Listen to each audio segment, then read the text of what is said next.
Welcome to the Bulwark podcast. I'm Charlie Sykes. The president gave his first real speech last night to the nation, marking the 1-year anniversary of the pandemic. This was President Joe Biden. I'll close with this. We've lost so much over the last year. We've lost family and friends. We've lost businesses and dreams we spent years building. We've lost time with each other. And our children have lost so much time with their friends, time with their schools. No graduation ceremonies this spring.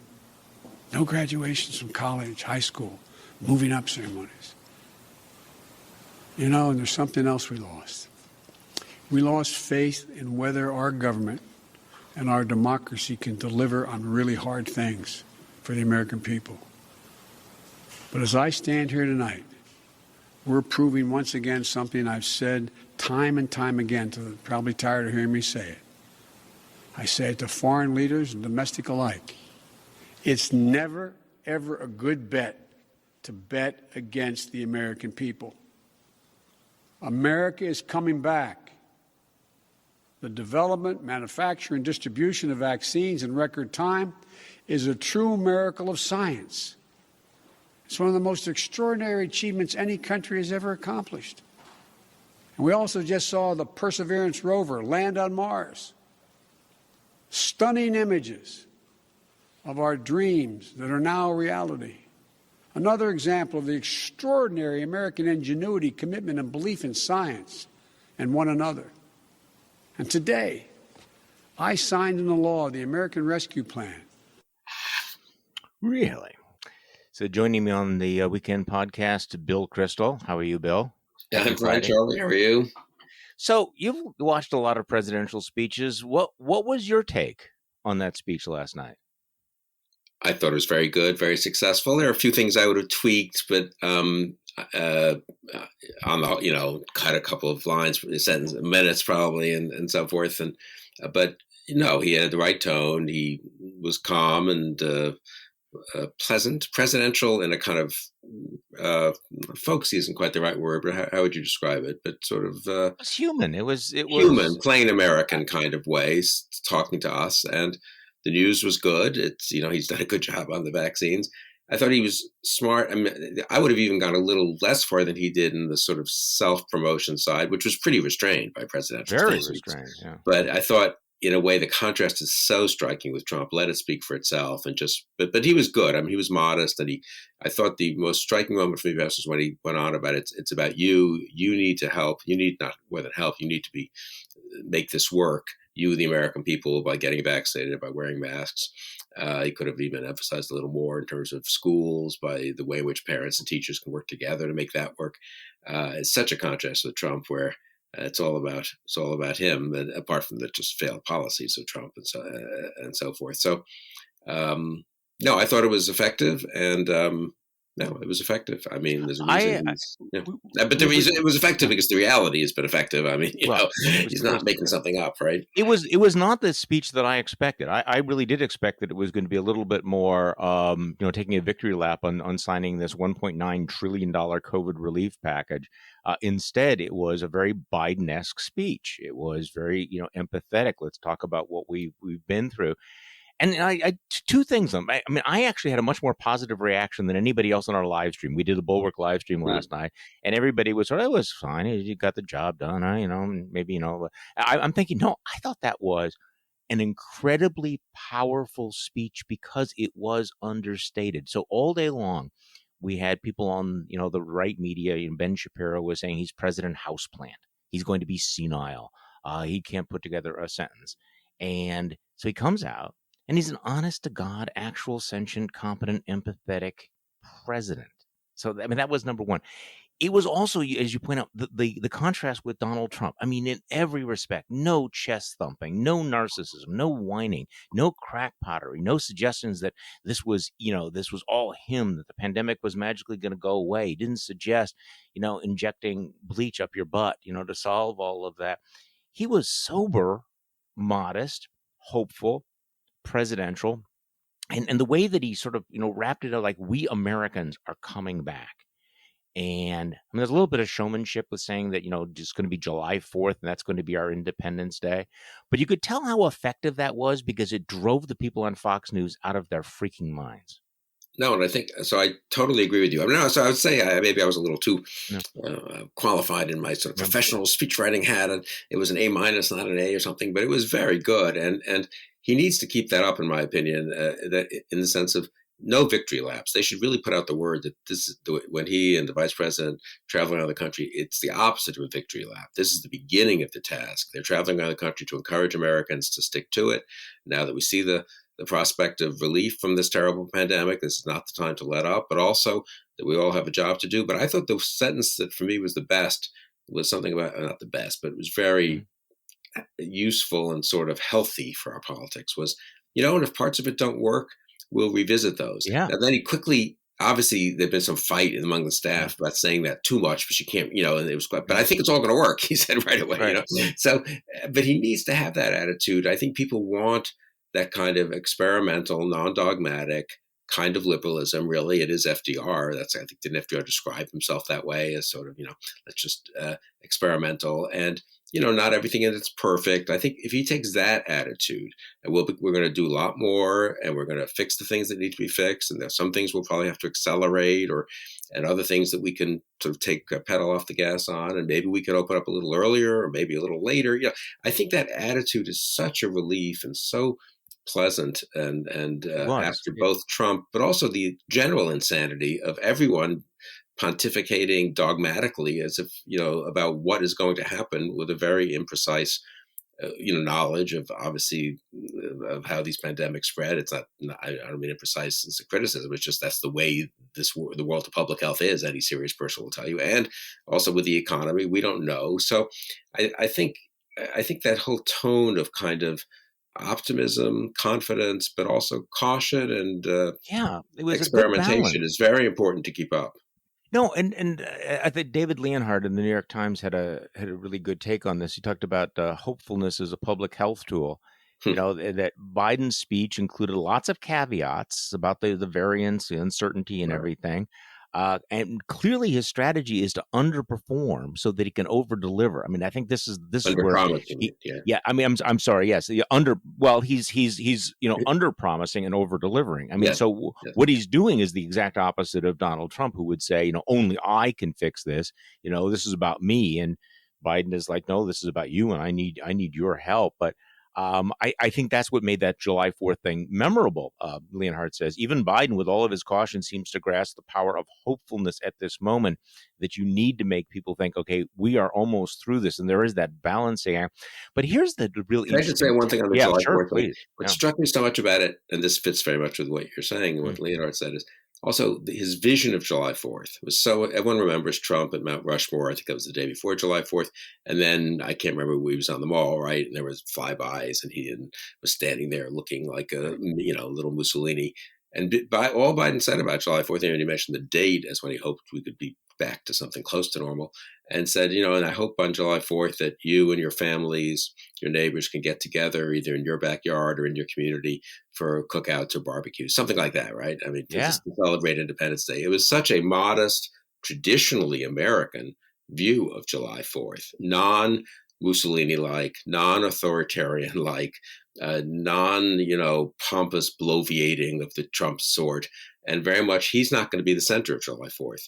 Your families, your communities, maybe the local fireworks, if we can go to that level of community of people getting together, will be the center. But certainly the barbecues and the cookouts, not Joe Biden, and not some speech about some culture war speech delivered in front of Mount Rushmore. I think July 4th could be a very big moment if they play it right, which means really underplaying it. I would say Biden should have July 4th with his family in Delaware or something like that, and maybe watch the fireworks if they're going to be fireworks with other people, and just let Americans return to a sort of healthy Republican with a small R, Democratic with a small D kind of normalcy.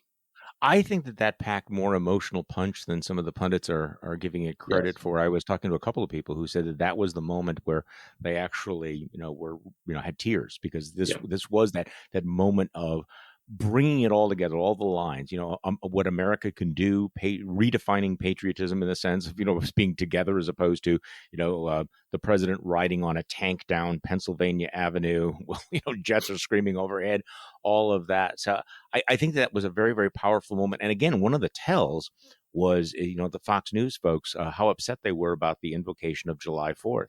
Tucker Carlson, I want to come back to in a moment. Saying, how dare the president tell us what to do and everything. I think that was a recognition of the power of that, of the power that if in fact we're back by July 4th, I think we're going to be back before that. What that represents. Okay, so yeah, just one more point on that. I mean, okay. if you think a certain chunk of middle America, let's say, swing voter types, are open to Biden but worried about the progressives, the wokes and stuff, which they're not foolish to be worried about in the Democratic Party and on the left side of liberalism. Think about that image, though, that Biden conveyed of July 4th. That was not a woke image. That was a traditional patriotic American Very image. much so, which is why it bothered them so much, because they realize how powerful that image is. I mean, I do think, that Tucker Carlson's doing the how dare you, because he goes, damn. Okay, so, we have spent the last year saying this guy is senile, saying he hates America, saying they hate God and all of this stuff. And suddenly now you have this very, very pro-American, American ingenuity, American strength, America coming back. And July 4th, was not the imagery that they wanted Joe Biden to have. Okay, so other reactions to all of this. And again, I think this is a tell. This is Ben Domenech, who is, how do we describe Ben Domenech? The founder of The Federalist, husband of Meghan McCain. Now has got himself a new Fox News contract and really feels he needs to earn it, I'm guessing. So he shows up on Fox News after the speech yesterday, for some reason wearing a lumberjack shirt, which I don't really quite know what that vibe was all about. But anyway, this was what he said after the speech that you and I have just been discussing, Ben Domenech. This is another garbage speech full of lies from a senile person who thinks that they're in charge of America, but actually isn't running anything. And I'm not going to pretend otherwise. What? Yeah. I mean, it's just garbage speech. Okay, then give us what you disagreed with, where he is wrong. That's the kind of sort of, I'm going to throw stuff up against the wall. I hate this guy, and I don't know. I'm old enough to remember when Ben Domenech and guys like that actually had pretensions to be serious conservative thinkers. And now it's if you sort of came, had been away for 20 years and came back and saw that, you'd say, well, what does that guy have some issues? I mean, frankly, is there some anger there inside him? But let's not personalize it. Let's just say that about the movement as a whole. I mean, what is conservatism? What is Fox today? It's so much anger, resentment, hatred, willingness to express all those things rather than holding them in, even if you have some of that, then express it as vulgarly and as stridently as possible. I guess there's some chunk, obviously, of America that likes that. Hey, he called it as he is. He's not being polite to the president of the United States. He's just saying that the guy's senile. But I mean, A, he's not, clearly, and to say the least, and one shouldn't even have to say that. And B, what kind of country are we living in where that's considered an appropriate comment to make after the president reads quite a good speech, reads it quite well, actually, with 2 or 3 of the usual tiny slips that people make.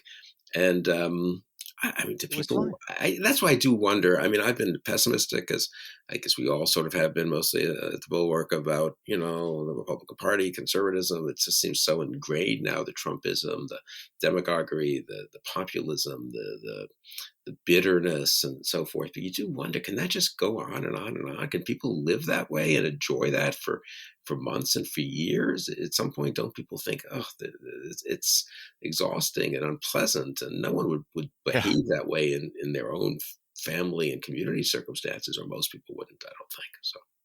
No, they wouldn't. And what's also interesting is that comment takes place on the day that this president has just signed a pretty consequential piece of legislation. I mean, this is one of the most significant expansions of the social safety net since the New Deal, Great Society, et cetera, et cetera, et cetera.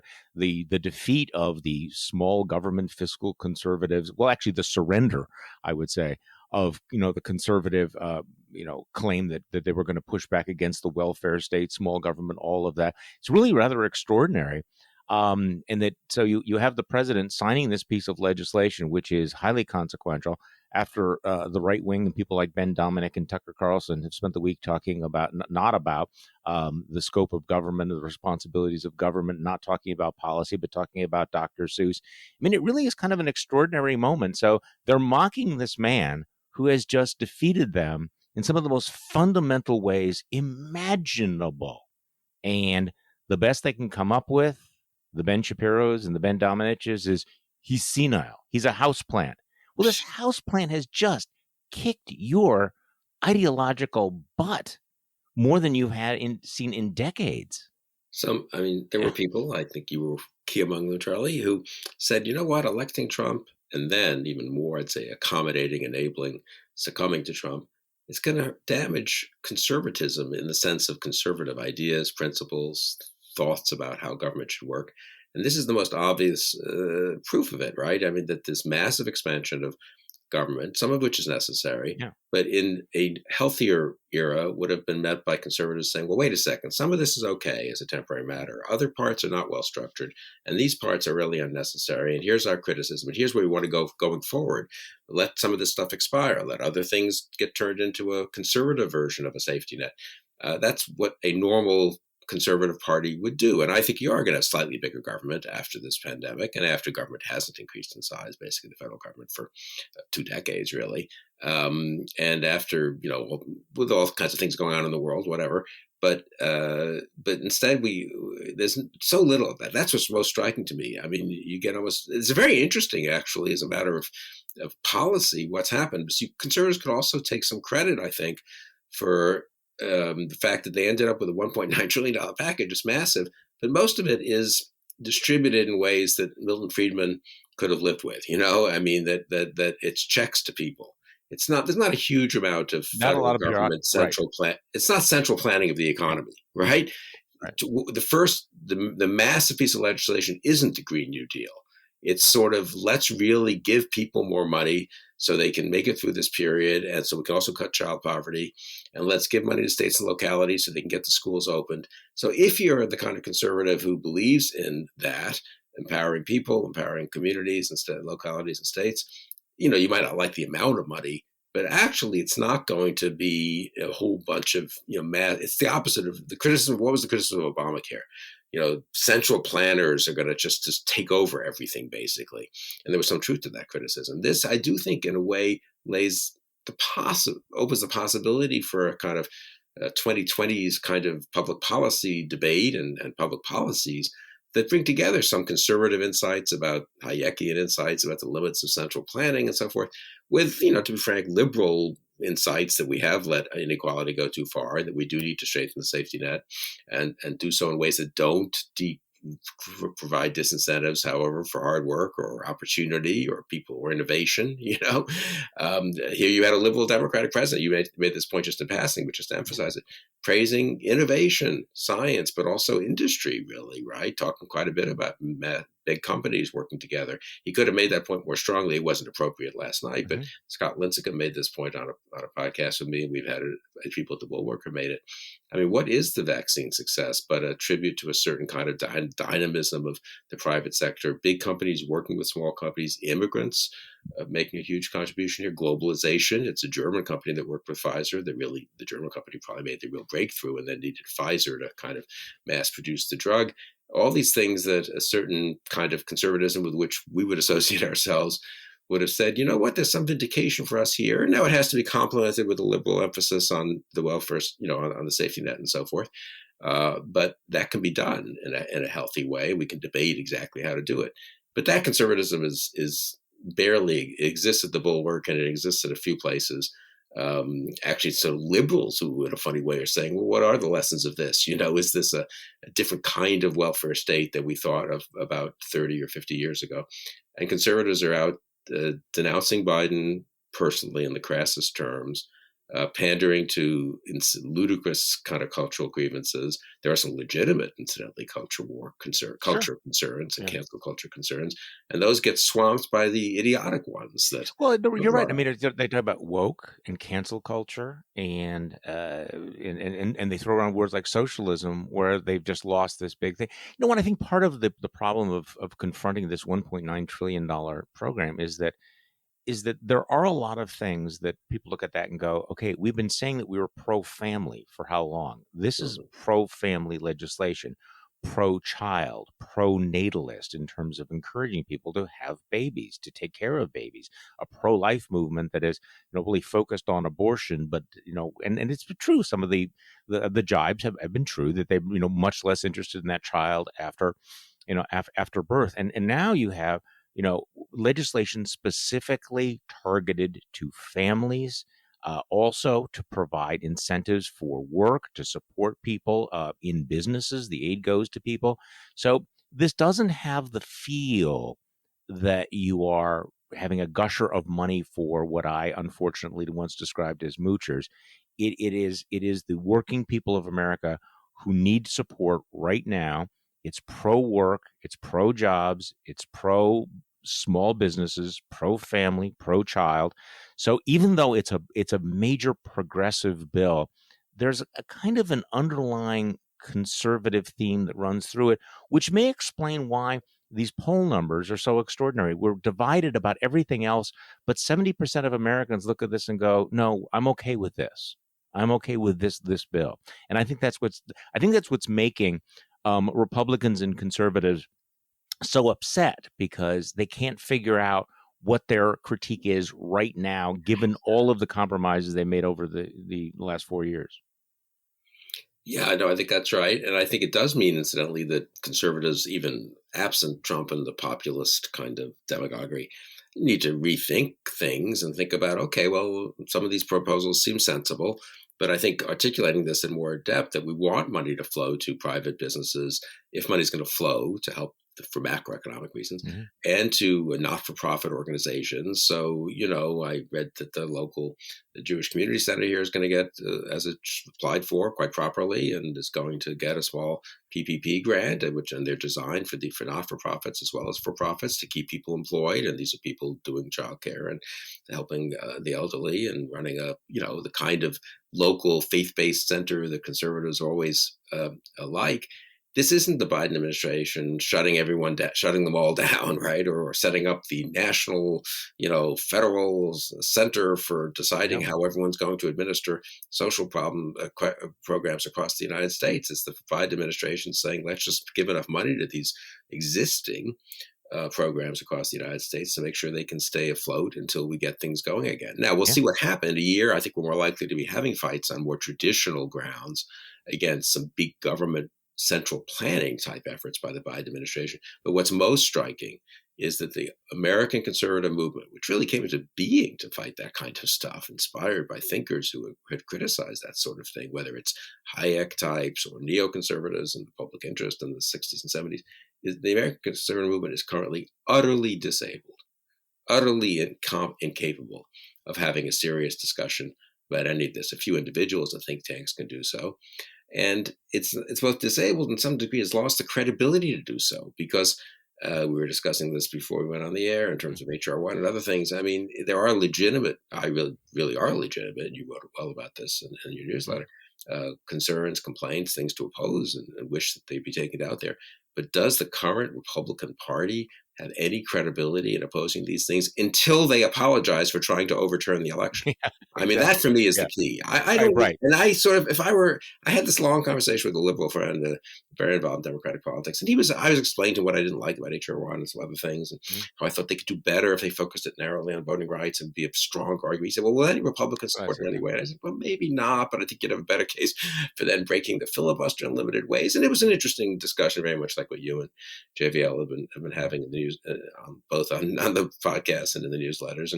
And But at some point, I couldn't say to him in good conscience, yes, most of these Republicans are making their arguments in good faith. I think you and I are making our arguments in good faith. But these are elected officials who went along until a month ago they were quiet, and as Trump tried to overturn the election, it went along with everything for 4 years, who still haven't repudiated what Trump tried to do or what their colleagues tried to do. The House Republican Conference has not said it was wrong that a majority of us tried to overturn the election. How can you go with a straight face to Nancy Pelosi and say, you should take more seriously these I know. objections of your See, Republican colleagues? this is exactly the internal conversation that I had. It's funny that you had mentioned that, because I was preparing to go on somebody's show to talk about this, and the need for a compromise. And I would like to be able to say that, look, election integrity needs to be bipartisan. You want members of both parties to have confidence that the system is not rigged, that it is fair, free, and secure. Right? You want that kind of a nonpartisan consensus. Therefore, that's why you would want to have compromise. But then I come up with the exact same argument. But how can you seriously argue now the Republicans at the state level or the congressional level are dealing with this issue in anything remotely like good faith? I mean, they clearly are on this voter suppression binge. They clearly are still unwilling to jettison the big lie about this election. And as I've said on this podcast before, I mean, Republicans have clearly internalized the idea that not everybody should vote, that it's not a good thing to have too much democracy, and therefore they're going to make it as difficult for certain people to vote as possible. So given that, and given what's happening right now, and this largest restriction, what may turn out to be the largest restriction in the franchise since the end of Reconstruction, I mean, how do you argue against radical action at the federal level? So I am I'm very torn about this. And here I think there is a bit of a failure on the part of the Republicans we like, if I could put it that way. The ones who voted for impeachment, for conviction, who stood up to Trump at different times, who've behaved in a personally pretty honorable way. But they still think somehow we can go back to, okay, well, look, they tell themselves I behaved honorably, which is true, and to their credit. And I criticized some of my peers in real time on January 6th and so forth. And now we're just going to go ahead and vote as a mass against the COVID bill and against HR 1. And we're not going to even bother offering like an amendment or be serious about saying what parts are acceptable and what parts aren't. We're just going to say, hey, this is all terrible. This is a progressive wish list, federalism and stuff. I mean, in the real world, Republicans at the state level are trying to, in a very serious way, roll back voting rights and access to the polls. And if you're not willing to say these things shouldn't happen, they shouldn't happen at the state level. It'd be better if they were just blocked at the state level. But if they're not going to be blocked at the state level, we're going to have be serious about some federal legislation to preserve the vote, the ballot, the suffrage for our fellow Americans. Now, having said that, so I'm going to say that, and I'm going to criticize those Republicans who are trying to roll that back. If you say that, I think you have the credibility to then say, now can we sit down and talk about these parts of the bill that the ACLU doesn't like, and that really are, and the Supreme Court may well toss out, and that are ill-advised. But even the good Republicans in Congress, because they're still in a kind of going forward in a Republican mindset, and I would say this is true of a lot of people in think tanks too, unless you're willing to really, in my opinion, denounce kind of what's happening in real time, among many Republicans, unfortunately, let's say most Republicans, really, very hard to then say to the Democrats or the liberals, who are involved in these efforts, you really need to be very concerned about this stuff at all. This is what you predicted. It's what JVL predicted. Trumpism corrupts. The Totally. Continuing accommodation of Trumpism in the broad sense of the kind of nativist authoritarian populism just makes it very hard to get any of these arguments, including some good arguments, taken seriously. Very hard for me to say to them in a straight face, yes, you need to take this seriously. Well, and I guess that my main argument is because I think the threat is so grave that it's important to get something passed. This is not a moment to allow the perfect to be the enemy of the good. And if you can get an HR 1 that will actually deal with some of this voter suppression, then you need to be willing to live without the other stuff. By the way, speaking of Trumpism corrupting, this is one of the great things about podcasts, because we were going through the reaction to Biden's speech last night, and I had one more soundbite that I wanted to give you as a gift today, Bill.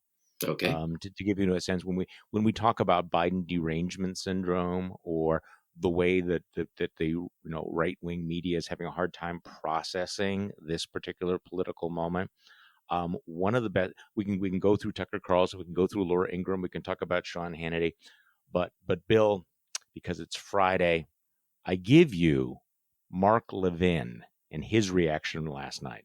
Yeah, this speech that Joe Biden gave is the most disgusting, propagandistic speech that a demagogue, even a politician, has ever given. It is pathetic. And I don't know.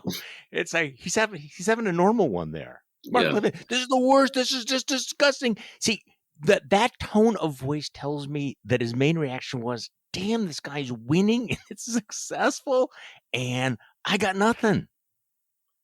Yeah, and I do wonder. So it makes you wonder if they really deep down kind of know they got nothing. Does the Trumps at some point does the bubble burst on Trump and Trumpism and all of this, and or not? I mean, for short term, it's worse. The short term effect is worse. I think you made this comment to make him now. Whether it was we were already on the air or before, No, before, but it's getting worse. It's getting worse. I mean, that's what's really appalling. The fever has not broken, as some hoped, and wasn't crazy to hope that when Trump lost, or after January 6th, and one saw the consequences of Trump and Trumpism, or after January 20th, or after Biden came in and wasn't the caricature that people said he was going to be, the left wing socialist and so forth. But the fever hasn't broken. The fever's has been accentuated, or whatever the right way. It's sort of like they've settled into a new post-Trump period where that it's even worse, and in part because everybody's trying to figure out their own lane, and you can't just slipstream behind Trump's demagoguery and his bluster, so you have to bring your own. Yeah, it's like you can't go to the Trump buffet and feast at it. So it's BYOB, and so the Ben Dominics and Ben Domenech and the Mark Levins are just it's like, you're senile, it's crazy, it's just it's nuts, and Tucker Carlson, I can sort of have this image of him like pressing one button after another. What's going to work on the culture war? Obviously, we're not going to be talking about the welfare state or anything since he's bought into a lot of the populism. So what he's America is racist against white people. George Floyd wasn't really murdered. Let's spend time attacking a woman that most people had never heard of, this young woman who's a reporter for the New York Times, Taylor Lorenz. Let's devote segment after segment to attacking her. Let's put on some of these COVID truthers like Alex Berenson on the air. Let's go after women in the military. It's just, I mean, there is a sort of throwing the culture war spaghetti up against the wall on the parts of these guys. Does that work? I mean, don't an awful lot of Trump voters, some of them are women in the military. A lot of them are related to women in the military. A lot of them have friends who are women in the military, or daughters of their friends, or whatever, and they're proud of them, aren't they? And do they really appreciate Tucker Carlson saying this? I mean, this is where you do wonder whether that poll showing 60% approval of Biden, so some number of Trump voters are approving. Could that stay? I've been assuming that would fade back to the normal polarization of 50 to 45 kind of thing. But maybe some chunk of people who talked themselves into accommodating Trump more than you and I would have liked, more than you and I thought was wise or reasonable, who didn't vote for Biden. Maybe some chunk of those Trump voters are looking at all this and thinking, I don't know. I think it's great that the daughter of our friends next door has been serving in the military, and it's impressive, and I admire her for doing so. I always thank her for doing so when I see her when she's back home visiting the folks, and that's not a bad thing, is it? And maybe some of that does make a difference now over the next few months. I'm genuinely puzzled by this, because generally Tucker Carlson, in his own reptilian kind of way, has an instinct for this, and so I understand why an issue like transgender athletes might be a wedge issue. People with biological males who want to compete with women. I get why that is a politically potent wedge issue.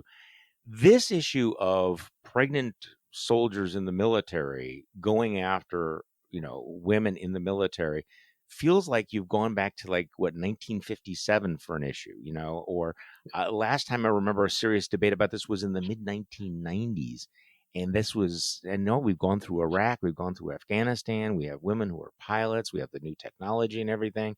And people are going, what are you talking about?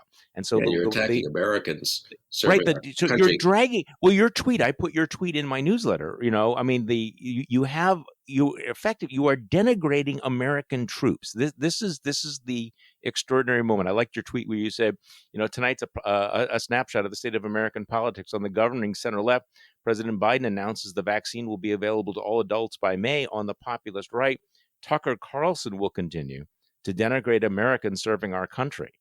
Yeah, I mean, like, you're looking at a menu of things. What can I do to boost my ratings against Newsmax? Let's attack men and women who are fighting for their country, who have served their country. And boy, the dunking he's getting, he deserves every bit of it. By the way, speaking of cultural civil wars, Mr. Kristol, yes, we're having our own civil war at the Bulwark. Who started this? Okay, this was an unprovoked, asymmetrical attack by our good friend JVL, who was on one of the podcasts that you have to be a member of Bulwark Plus to get. Was this the Next Level podcast, or was this the secret podcast? I'm not sure. But it starts off in the context of a discussion of the deeply unfair treatment of Joe Biden's dog. I'm always going to stand up for the German Shepherds and the controversy about all of that and whether that was a big deal or how people felt about it or whatever. And out of nowhere, okay, we're just minding our own business. I'm just a guy, as you know, Bill, who will occasionally post pictures of my dogs because they're the most awesome dogs in America, right? And are they German Shepherds? They look like German Shepherds. Yeah, no, we have Augie. It's his birthday today, by the way. Augie is 4 years old today. Happy birthday, Augie. Who's a giant puppy. He's about 130 pounds, about 1 year old. And we have the old dog, Pete, who is kind of a cult figure in the media. He's 16 years old and going well. And if you ever see me on TV, you see the picture of Pete or one of the German Shepherds behind me. So Isn't it an accident that Joe Biden has 2 German Shepherds and Charlie Sykes has 2 German Shepherds? No, it's not. I mean, none of these confirms. I think a lot of the conspiracy theorists who I've been doubting about you and the Bulwark and the Biden operation. This is kind of a signal, isn't it? Frankly, we are into the dogs, and if you want to talk about one of the dramatic differences between Donald Trump and Joe Biden, Donald Trump was like the first guy, pretty much like forever, who didn't have a dog, and he kept talking about they lay down like a dog or they lost like a dog. He hated dogs. Joe Biden loves dogs. What else do you need to know? Anyway, so we're just sitting here. I'm just tweeting out dog memes and stuff like that. And JVL sitting and he's talking with Sonny Bunch and Sarah Longwell, and he says this is what he said. Deeply unpopular, which is talk for 30 seconds about the Biden dog. I don't think I've ever outed myself on this show, but I'm an anti-dog person. Dogs themselves are fine. I hate dog people. Okay. I feel seen, Bill. Yeah, well, JVL doesn't like people much, so I mean. Okay, but then he goes on. No. Much as I love JVL, needless to say, he talks about dog people as the people who put dogs in prams and stuff like that, which we don't do. But then there are cat people who put cats in prams, right? I mean, there's all of that stuff, So, and then it gets worse because Sarah Longwell, who could just sit there, and be her normal, sweet, reasonable self, she feels the need to weigh in. This is what Sarah then says. I think it's pretty preposterous, but I actually have to. I'm with JVL. I'm also not a dog person. Both of you people. And I just am not. Yesterday I tweeted that I thought people cared a little too much about Biden's dog. That's a very unpopular opinion. You should never say that out loud. Everyone got mad at me, and people just kept sending me pictures of dogs. Twitter is a pro-dog safe I've space. Noticed that. All right. I've noticed that. And here's the thing is, like, George Conway is never going to speak to you again. Maybe, but I watched the way that people like wield their dogs on Twitter as like shields. Like, this is I demand to be humanized on this platform by this animal that I am now going to make you all invest in. We're all connected through this. Anyway, it is just like a black box to me. I'm not like mad at people for doing it. I just don't care. Well, Bill. Well, I mean, JVL and I have worked together for 25 years. I'm extremely fond of him. Sarah and I have worked so closely together for the last 3-4 years. Probably I'm closer to her than anyone else in our world in terms of just amount of time I spend talking to her every day and plotting and planning and working, and it's been great getting Shocking, though. becoming Yeah. such a close friend of hers and Yeah. her family. So, yeah, I think you and I are going to have to really go reconsider our allegiances here, right, Charlie? I mean, what's You're going a on dog here? guy, Now, you right? are really a dog person, and Yeah. we had a dog. We got a dog when Susan was a dog person, and then we got a dog. A mini Australian Shepherd, about 35, 40 pounds, when our oldest, went to college. But that dog, Patches, was such a close part of our family for the next 17 years. Also, we were lucky in terms of his longevity there. And so not quite a German Shepherd, but in the Shepherd family. Yeah. And they can be a little irritable and a little nervous with strangers and can nip at people. And I guess that's what one of Biden's dogs allegedly did. And obviously that shouldn't be minimized and so forth. But yes, I'm shocked to find that there's anti-dog sentiment, even here at the heart of the most humane and sensible. You would think that it's a moment that we would have a big tent, and it's not just it's the dog people. So I mean, Jim Swift, he's a dog guy. Huge. So who yeah, else? he's always tweeting. He's trying to humanize himself. He's trying to humanize himself with those tweets, those photos of his dog Gus, right? Okay, so Sarah's concerned that people try to humanize themselves with pictures of dogs. Okay, so can I just raise my hand here? Maybe people want to humanize themselves on social media because they're humans. I mean, of all of the terrible things that happen on social media, attempts to humanize oneself, this is not a cardinal sin. This is not the worst thing. This is not a bad thing that people humanize themselves, particularly when they are humans. Yeah, it was like JVL said, Twitter is very pro-dog. I think actually kind of the country and the world are pretty pro-dog. So I don't think it's just a Twitter phenomenon. But look, I mean, we are a big tent. So you know what? I'm going to just I'm going to be grown up here and just say, we're going to continue to work with Sarah and JVL. Okay, but you've been the most aggressive. Okay, Bill, I mean, I know you're trying to be ironic here, right? Yes. Ironic, not ironic. Irenic, IRENIC. We actually had a discussion about that. You're trying to be, the peacemaker. You're the one on Twitter basically saying, and these people hate dogs. They're hating, come for the analysis of public policy, stay for the hate against dog people. Did I say that? Yeah. Well, you have to brush them back a little bit, Charlie, before you, reestablish the big tent and let them know that you and I noticed their subtweeting or sub-podcast attack on us or whatever you'd call it, and people who are pro-dog. I mean, it's so the only response we're working it out here. You know what? The country comes first. Country before party. Bulwark before individual dogs. I guess dogs before cats, but. So my response has simply been, and I have not said anything about this on Twitter. All I've done is to respond to Sarah with many, many, many dog tweets, pictures of Augie and Eli and Pete in different phases of their life, pictures of me with the dogs. Now, apparently this, she might think that, oh, Charlie, you're trying to humanize yourself with the dogs, to which my response would be yes. And you have a problem with that, really? Because I think humanization is not a terrible thing. I mean, Lord knows that Jim Swift ought to be able to humanize himself. This is, I think. I'll lend you a dog, Bill, because you need a dog to hide behind. Well, we have our dog, as I say, passed away, and you need a new one. We haven't gotten another one, but because we actually were so fond of Patches, that's sort of hard to imagine replacing him. But it's a good thing, though. I mean, it's hard. See, this is the thing about losing a dog. It is like losing a member of the family. And there are some people who won't understand that. I mean, it was when our dog Moses died, it was like a death in the family. We had a really hard time. And you either get it or you don't get it. But I would suggest, look, we had a cat too, incidentally. So I want to make clear that I'm, we're not like dogmatically, so to speak, pro dog and anti cat. And I am. We're open minded. It's kind of it's the Bulwark spirit. A little bit of some cats, some dogs. Some people who don't like either. Some people who don't like people, like JVL. We have a broad mix here at the Bulwark. Yeah, Tom Nichols is a cat guy, and I'm willing to accept him.